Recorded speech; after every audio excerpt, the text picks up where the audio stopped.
avant d'aller plus loin, on va passer par un autre concept, qui est celui des marques d'attention. Alors pourquoi je présente ça comme le concept le plus important? Parce que je pense que c'est celui qui a le plus d'impact sur le développement d'un individu, que ce soit sur le champ personnel, bien sûr, on peut parler d'enfants, de famille, de relations, soit sur le champ professionnel, management et tout ça, l'éducation, le sport, etc. On se rend compte que l'impact des marques d'attention, quand on connaît bien le processus, est immense et va complètement orienter la facilité ou non d'une personne à réussir dans un domaine ou dans un autre. Donc il y a bien sûr ce que vous entendez verbalement, mais il y a surtout ce que vous captez non-verbalement. Donc on parle de communication verbale ou non-verbale, qui au fond montre que vous existez. D'une manière très générale, on va dire que les marques d'attention, c'est tout ce qui rentre dans les relations très largement, dit autrement, les considérations. On a deux grandes sortes de marques d'attention. On dit qu'il y a celles qui sont dites positives. Elles sont positives pas seulement parce qu'elles font plaisir, elles sont positives parce qu'elles vont entraîner du développement.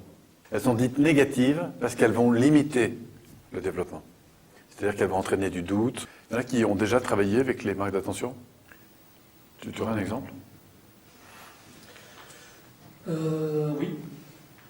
Pas plus tard qu'hier. Le service s'est pas très bien passé. Il y avait une démobilisation générale. D'accord. Donc comme j'ai des responsables de salle, enfin c'était en l'occurrence l'équipe de serveurs, plutôt que de réagir à chaud pendant le service, j'ai demandé à voir donc, les deux responsables de salle après le service. Donc ça m'a permis de me calmer, de sortir donc, du coup de changer aussi un peu et donc de dire ce qu'il y avait à dire, mais tout en ayant un discours de coopération et surtout en les impliquant dans le but à atteindre et en les reconnectant aux objectifs. Conséquence? Il y a eu une remobilisation et surtout, à la fin de la réunion, elles se sont senties investies d'une mission. Ah, ça c'est intéressant. Alors quelles sont les caractéristiques de ces marques d'attention? La première, on l'a mesurée, maintenant on est à peu près certain de ça, elles sont indispensables, tant pour la survie, tant psychique que biologique de l'individu. C'est-à-dire si on coupe un enfant de marques d'attention, il met en place des systèmes d'autodestruction. On le sait bien. Les gens qui sont un peu âgés, vous savez, qui sont coupés de la relation, on s'aperçoit qu'ils meurent 2 fois plus vite. Vous savez, c'est les personnes qui avaient une fonction importante dans un poste, qui passent à la retraite et tout d'un coup, il n'y a plus cette stimulation, cette reconnaissance sociale, enfin bref. Du coup, un manque de stimulation et boum, la personne descend, vieillit beaucoup plus vite. Bref, deuxième élément important, elles sont sources d'énergie positive ou négative. Autre caractéristique encore, on s'aperçoit qu'il y a 2 grandes formes de marques d'attention. Au fond, il y a 2 terrains sur lesquels on peut naviguer. Le premier qui est la marque d'attention d'ordre conditionnel. Comme son nom l'indique, elle est liée à une condition. Ça va? Condition. Au fond, c'est je vous apprécie quand vous êtes ou quand vous faites ou que vous avez les résultats que j'attends. Ça va valoriser chez la personne la manière de se comporter. On peut recevoir des marques d'attention positives ou négatives, sur le plan conditionnel. J'apprécie la manière dont tu conduis. Par contre, si je dis à une personne que je la considère, par exemple, on est dans une réunion, elle n'est pas d'accord avec le propos du reste de la bande, le fait simplement de l'écouter, de la considérer sur son point de vue, même si on n'est pas d'accord, ça c'est conditionnel ou inconditionnel? Inconditionnel. Pourquoi? Parce qu'on agit directement sur... on l'écoute justement. Ça touche son être. sur son... C'est-à-dire qu'au fond, qu'on ne soit pas d'accord avec moi, passe encore, mais au moins qu'on m'écoute, quoi. Donc il y a de la considération inconditionnelle. Sachez que c'est les marques d'attention les plus fortes. Par exemple, j'apprécie la personne, j'apprécie sa présence, j'apprécie sa créativité, j'apprécie son ouverture, j'apprécie son autonomie, j'apprécie la responsabilité qu'elle prend, enfin sa capacité d'être responsable, etc. Tout ça, c'est de l'inconditionnel, puisque je reconnais à la personne ce qu'elle est, pas seulement ce qu'elle fait. Les inconditionnels sont les plus fortes, mais aussi bien d'un point de vue positif que négatif. En fait. Déjà, positivement, elles sont plus fortes, mais négativement, elles laissent encore plus de traces. Enfin, dernier point, elles sont gratuites et inépuisables. Ça, c'est comme le beau texte, vous savez, un sourire, tout ça quelque part dans... Je sais pas. Effectivement, il n'y a pas de risque à en donner, en fait, des marques d'attention. Et d'ailleurs, il y a une chose intéressante, c'est que plus on en donne, plus il y en a à en donner. Autre élément important, c'est qu'on se rend compte que chacun a son type préféré. Alors si on descendait plus, c'est pas l'objet aujourd'hui, mais dans les structures de personnalité, on s'apercevrait qu'en fonction des typologies qu'on peut rencontrer, eh bien on aspire à des marques d'attention différentes. Pour faire simple, vous savez, il y a des gens par exemple qui ne vont pas supporter qu'on les touche. En tout cas, beaucoup moins. D'autres au contraire. Enfin, on va préférer des négatifs que rien du tout. C'est une attention quand même.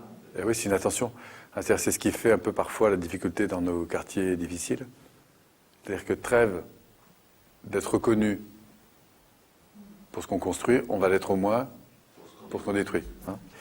Enfin, pour finir, on a besoin, semblerait-il, de 10 fois plus de marques d'attention positives pour donner le meilleur de nous-mêmes ou amener quelqu'un à donner le meilleur de lui-même que de marques d'attention négatives. 1 pour 10. Ou 10 pour 1. Alors, qu'est-ce qui va donner de l'impact à une marque d'attention? On est un peu avec les marques d'attention comme on l'est avec les objectifs. Le fait qu'elles soient spécifiques. Si par exemple je dis, et c'est d'autant plus vrai qu'une personne aura moins l'habitude d'en recevoir. C'est-à-dire que plus elle est spécifique, plus elle est souvent recevable. Si je dis à une personne, tiens, j'aime bien ce que tu dis, bon, c'est déjà bien. Mais si je dis, tu as dit telle chose à tel moment, ça, j'ai trouvé ça vraiment pertinent. Oui, ça donne en quelque sorte une crédibilité. Vous avez même des gens qui, parce qu'ils n'ont pas du tout été habitués à recevoir des positifs, si vous allez un peu fort, vont traduire une marque d'attention positive en négative. Moi, je l'ai vécu avec quartier difficile, où à un moment donné, je dis, mais c'est vachement bien ce que tu fais là. Il regarde et il ne sait pas si je me moque de lui ou pas. Il se demande sur quel ton je dis ça. Parce qu'il n'est pas habitué à ce genre de choses. Personnaliser, ça c'est un autre critère important qui fait une différence. Ben, c'est sûr, c'est comme quand je vous dis bonjour en vous regardant ou en citant votre prénom, ben, ça a un autre effet. Quand vous recevez une carte de vœux et qu'il y a votre prénom dessus, c'est quand même un peu plus... Voilà. Donc personnaliser. Ce qui est très important aussi, c'est le troisième critère, contextualiser. Ce qui est vrai dans un contexte peut être très différent dans un autre. Et puis enfin, la sincérité. Ça aussi, c'est intéressant. Il est important que tu sois sincère. Ce qui se passe aussi, c'est que la sincérité, c'est un ressenti. Quelques grands principes viendront couvrir tout ça. L'idée que plus une marque d'attention est donnée rapidement, plus elle est donc associée au comportement, donc elle va donc renforcer ce comportement, ce sera plus efficace. Ce que je veux montrer simplement, c'est que plus la stimulation positive ou négative est associée au geste, plus elle aura d'impact. Ce qui est souligné et renforcé en général. Si on passe plus de temps sur ce qui ne va pas, on va voir qu'on va le développer. Et même chose dans l'autre sens. Si on souligne ce qui est plutôt positif, on s'aperçoit qu'on le développe. Et là, il y a des exercices qu'on peut faire, je pense au management par exemple, qui le montrent en moins d'une après-midi. C'est-à-dire vous mettez une équipe, 2 équipes en parallèle sur le même challenge. Vous choisissez dans un côté un manager qui va plutôt dévaloriser en permanence, alors de l'autre côté il va valoriser en permanence. Vous n'avez pas les mêmes résultats et ça se mesure en moins d'une après-midi. Enfin, pour finir, on montre que en matière de marque d'attention, il vaut mieux privilégier la qualité que la quantité. Il n'y a pas tellement de risques à en donner beaucoup, mais il est vrai que 10 minutes d'écoute attentive valent largement une vie d'écoute moyenne. Alors, il y a un exercice qui est intéressant à faire, vous pouvez répondre autour de vous, qu'on fait parfois dans un certain nombre de formations, qui est d'apprendre, c'est-à-dire de rentrer dans une culture d'observation et de valorisation. Donc ça consiste, ce que vous avez sur certains ouvrages, là, à mettre en place un système de valorisation pour transformer en fait un peu cette habitude qui consiste parfois, culturellement, à être centré plutôt sur ce qui ne va pas. Et au passage, si on le fait, c'est pas qu'on est tordu, simplement que la première chose que vous avez appris à exprimer, c'est des frustrations. Quand vous étiez enfant, par exemple, vous aviez faim, vous avez crié, vous n'avez pas dit « je voudrais une soupe avec un peu de tomate », vous avez d'abord manifesté votre inconfort. Et c'est comme ça que vous faisiez appel à vos besoins. Puis après, devenant plus grand, devenant plus autonome, vous apprenez à identifier vos besoins et les exprimer. Alors il y a un exercice qui est intéressant, c'est de transformer ça. Et là, d'entrer dans une prise de conscience, tiens, autour de moi, qu'est-ce qui est positif? Et là, du coup, de le souligner. Donc il y a un exercice que l'on fait, et d'ailleurs ça laisse des traces, on le voit au fil des mois, enfin des semaines, des mois, parfois des années, qui consiste en fait, quand j'observe, quand j'entends, quand je ressens des choses qui sont chouettes, pas de les garder en interne, mais de les formuler. Alors on peut le faire de différentes manières, soit en l'écrivant, soit en le disant, enfin, etc. Voilà. Donc il y a un exercice qui consiste, c'est pour ça que vous voyez un poisson là, En fait, ça vient d'une histoire d'un dresseur de dauphins qui réussissait vachement. C'est que les dauphins ne fonctionnent qu'à la stimulation positive. C'est ça. Et ils sont aussi très très proches du fonctionnement humain. Vous saviez ça aussi? Eh bien, il s'agit, en fait, on s'aperçoit que le fonctionnement humain fonctionne aussi beaucoup mieux à la stimulation positive. Donc l'histoire raconte la chose suivante. On est dans un truc, donc il y a un dresseur de dauphins qui a un grand succès, etc. Puis un jour il doit s'absenter, je ne sais plus pour quelle raison. Toujours est-il qu'on remplace le dresseur de dauphins. Qu'est-ce qu'on va faire? On va aller chercher quelqu'un qui a fait les grandes écoles en matière de communication avec les dauphins et qui a appris, bien sûr, à valoriser quand il y avait des choses positives. Notre garçon arrive et puis il regarde comme ça. Puis quand il voit enfin quelque chose de positif, hop, il jette un poisson au dauphin, un cadeau. Jusqu'au jour où il y a un môme qui passe par là. Il prend la cagette de poisson, comme ça, et il envoie tout ça à l'eau. Alors, évidemment, les dauphins arrivent, sautent sur les poissons. Du coup, le gars est très en colère. Pourquoi? Parce qu'il se dit, j'ai plus de moyens de les tenir, mes dauphins. Et il repart, et ça recommence comme ça pendant des mois, jusqu'au jour où il y a un grand spectacle. Et là, au moment du démarrage du spectacle, tous les dauphins restent au fond. Grève générale. On s'est longtemps demandé ce qui s'était passé. Et à votre avis? Intoxication alimentaire. Intoxication alimentaire. En fait, on s'est rendu compte d'une chose, c'est que dans le dressage des dauphins, c'est sûr que c'est important de noter par un poisson quand il y a quelque chose de positif, mais que le plus important, c'est la relation qui se passe au niveau inconditionnel entre le dresseur et le dauphin. Et que c'est le jeu relationnel, la stimulation, la reconnaissance, non pas conditionnelle, mais inconditionnelle, qui prend le dessus. Et que c'est pour le plaisir de jouer avec l'entraîneur. Certes, c'est important quand il fait quelque chose de bien d'avoir un poisson, mais le plus important, c'est d'en avoir de manière tout à fait gratuite. Au passage, entendez que c'est bien de donner des marques d'attention quand on observe des choses intéressantes, mais que c'est encore plus important de donner de manière tout à fait gratuite. Et donc, c'est cette idée qui est développée dans ce type de séminaire. Alors, je vais vous proposer un petit exercice, rapide, mais c'est juste pour expérimenter ce que ça fait. D'accord? Je vais vous inviter à vous mettre par groupe de 3. Et puis, vous allez à 2, donc A, B, relever chez la troisième personne, 3 choses que vous appréciez. Et vous faites l'expérience de lui dire. Juste pour voir ce qui se passe. Moi, je trouve que tu es une très belle femme avec une ligne magnifique, élancée, donc dans la mode, ça ne m'étonne pas que ça se taille très bien. Merci. Une très belle allure, beaucoup d'élégance. Et je rajouterais que tu as aussi des yeux très pétillants avec un beau sourire qui correspondent à la personnalité que tu exprimes. Je trouve que Armelle dégage une douceur extrême. Ouais, j'aime beaucoup en fait ce que tu dégages également. On sent cette bienveillance qui émane de toi vers les autres. Et on sent que c'est naturel. En confiance. Voilà. Tout de suite, ouais, on se sent en confiance. Waouh, on s'en retrouve plus là. Je voulais te dire que j'aimais bien cette rigueur que tu as, à la fois dans la simplicité, et cette rigueur d'être professionnel dans ton engagement, quoi.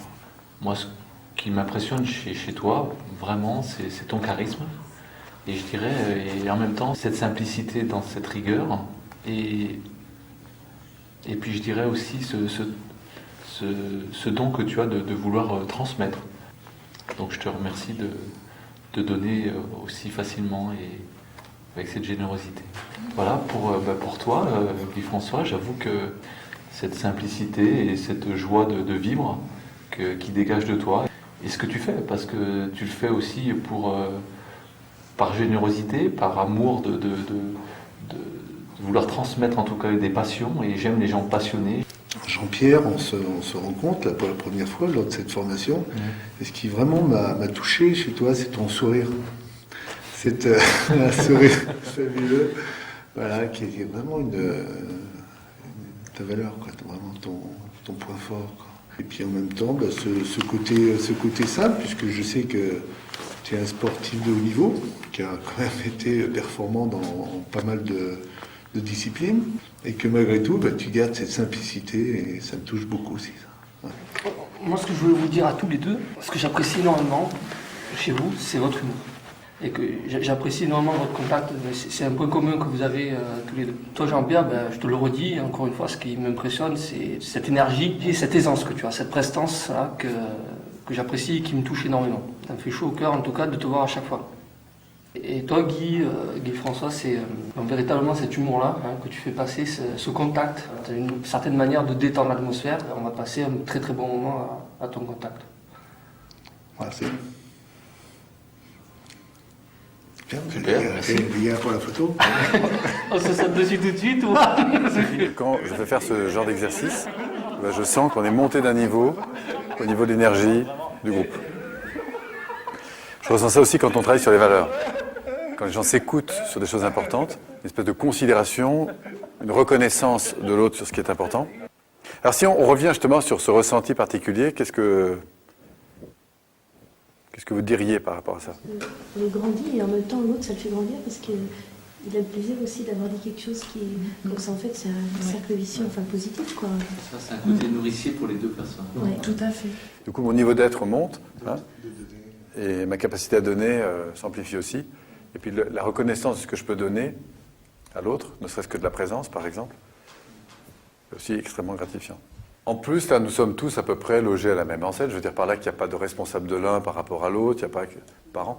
Mais ça va prendre encore plus d'envergure quand la marque d'attention vient de notre patron, par exemple. Valorisation, ça a encore plus de poids. Un parent, ça a plus de poids. Quelqu'un qui nous est proche, ça a plus de poids. Un enfant à l'égard de ses parents, ça marche dans les deux sens. Donc j'ai envie de dire que ça fonctionne vraiment dans tous les sens. C'est-à-dire que de mes responsables, j'ai besoin d'être reconnu, mais de mon équipe aussi. Est-ce que vous avez remarqué au passage que la qualité des critères fait la différence? C'est-à-dire que quand vous recevez une marque d'attention, plus on va affiner l'élément qu'on apprécie chez vous, plus ça va avoir d'impact. Plus on va le personnaliser, plus on va le contextualiser, plus évidemment on y engage ce qu'on ressent. C'est-à-dire que ce n'est pas une communication seulement mentale, c'est ce que je ressens, plus ça de poids. Marjorie a soulevé quelque chose dans notre travail de groupe très intéressant aussi. C'est plus spontané c'est, plus on est sincère et ça se sent. La spontanéité, oui, tout à fait. Que tu lis, toi, à la sincérité. Là, je trouve que c'est encore plus sincère, oui. Que si c'est réfléchi et ça... D'accord. Voilà. Je le ressens, je l'expose. Voilà. Mais pour que je le ressente et que je l'expose, ça présuppose que je sois relativement bien ou habitué à faire ça. D'accord. Ce qui veut dire que dans un groupe, au départ, ce n'est pas forcément naturel, entre guillemets. Ou c'est pas forcément, pour reprendre le terme que tu proposes, spontané. Et puis quand les choses commencent à venir, on se connaît mieux, etc., ça devient de plus en plus spontané. Mais en fait, si on accélère juste un peu cet élan-là, eh bien, on s'aperçoit que ça devient de plus en plus spontané. Donc la spontanéité découle bien d'une habitude, au fond d'un automatisme. Oui.